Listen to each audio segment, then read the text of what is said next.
ഇന്ത്യയിൽ direct selling industry ഒത്തിരിയേറെ വളർന്നുകൊണ്ടിരിക്കുന്ന ഒരു കാലഘട്ടത്തിലാണ് നമ്മൾ ജീവിക്കുന്നത്. ഡയറക്റ്റ് സെല്ലിംഗ് ഇൻഡസ്ട്രിയിൽ വർക്ക് ചെയ്യുന്നവർക്കറിയാം, അതിൽ ഓരോ ഡിസ്ട്രിബ്യൂട്ടറിനും കമ്മീഷൻ കൊടുക്കുന്നത് TDS പിടിച്ചതിന് ശേഷം. TDS എന്ന് പറഞ്ഞാൽ ടാക്സ് ഡിഡക്റ്റഡ് അറ്റ് സോഴ്സ്. നമുക്ക് കമ്മീഷൻ തരുന്നവർ അഡ്വാൻസ് ആയിട്ട് കുറച്ച് ടാക്സ് പിടിച്ചതിന് ശേഷം ബാക്കി പൈസയാണ് നമ്മുടെ കമ്മീഷനായിട്ട് അക്കൗണ്ടിലേക്ക് വരുന്നത്. പക്ഷെ കൂടുതൽ ഡിസ്ട്രിബ്യൂട്ടേഴ്സും ഇത് അറിയാറില്ല.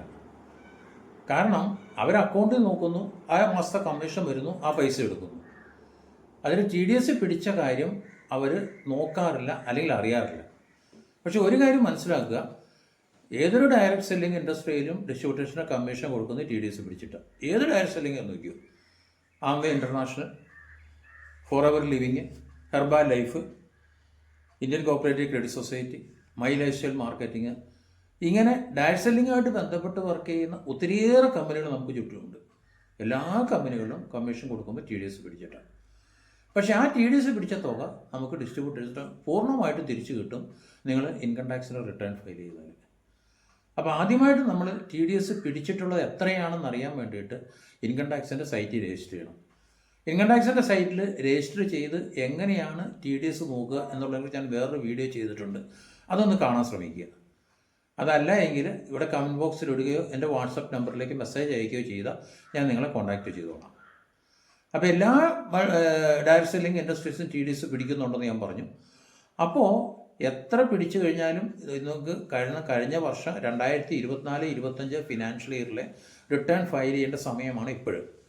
അപ്പോൾ 24-25 ഫിനാൻഷ്യൽ ഇയറിൽ ഇൻകം ടാക്സിൻ്റെ ലിമിറ്റ്, ഇൻകം ടാക്സിൻ്റെ പറയുന്നത് 7 ലക്ഷം രൂപയോ അതിൽ കൂടുതലോ നിങ്ങൾക്ക് വരുമാനമുണ്ടെങ്കിൽ മാത്രം ടാക്സ് കൊടുത്താൽ മതി.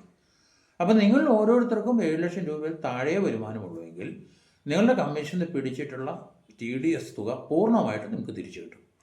ഇനി നിങ്ങൾക്ക് കമ്മീഷൻ കിട്ടിയിരുന്ന 7 ലക്ഷത്തിന് മുകളിലാണെങ്കിലും നിങ്ങളുടെ എക്സ്പെൻസ് കുറച്ചതിന് ശേഷമുള്ള നെറ്റ് പ്രോഫിറ്റിന് മാത്രമേ നിങ്ങളുടെ ടാക്സ് കണക്കൂട്ടുള്ളൂ. അതായത് ഒരു 10 ലക്ഷം രൂപ നിങ്ങൾക്ക് കമ്മീഷൻ കിട്ടിയിട്ടുണ്ടെന്നിരിക്കട്ടെ. അപ്പോൾ അതിൽ നിങ്ങൾക്ക് ബിസിനസ് സംബന്ധമായ എക്സ്പെൻസുകൾ 4 ലക്ഷം രൂപ വന്നിട്ടുണ്ടെങ്കിൽ ഈ 10 ലക്ഷത്തിൽ നിന്ന് എക്സ്പെൻസായ 4 ലക്ഷം രൂപ കുറച്ച് കഴിഞ്ഞാൽ നിങ്ങളുടെ നെറ്റ് പ്രോഫിറ്റ് 6 ലക്ഷം രൂപ മാത്രമേ ഉള്ളൂ. അത് ഇൻകം ടാക്സിന് ലിമിറ്റായ 7 ലക്ഷത്തിൽ താഴെ ആയതുകൊണ്ട് നിങ്ങളുടെ TDS പൂർണ്ണമായിട്ട് നിങ്ങൾക്ക് തിരിച്ചു കിട്ടും. അതുകൊണ്ട് നിങ്ങളുടെ TDS പിടിച്ച തുക നിങ്ങൾക്ക് അവകാശപ്പെട്ട തുകയാണ്, പൂർണ്ണമായിട്ട് നിങ്ങൾക്ക് തിരിച്ചു കിട്ടേണ്ട തുകയാണ്. അതുകൊണ്ട് ഇൻകം ടാക്സ് റിട്ടേൺ ഫയൽ ചെയ്ത് ആ തുക നിങ്ങളുടെ അക്കൗണ്ടിലേക്ക് തിരിച്ചു വരും. എന്തെങ്കിലും സംശയം ഉണ്ടെങ്കിൽ എൻ്റെ വാട്സപ്പ് നമ്പറിൽ ഒരു മെസ്സേജ് അയക്കുകയോ അല്ലെങ്കിൽ ഈ വീഡിയോയുടെ താഴെയുള്ള കമൻറ്റ് ബോക്സിൽ ഇടുകയോ ചെയ്യുക, ഞാൻ നിങ്ങൾക്ക് മറുപടി തന്നോളാം. ശരി.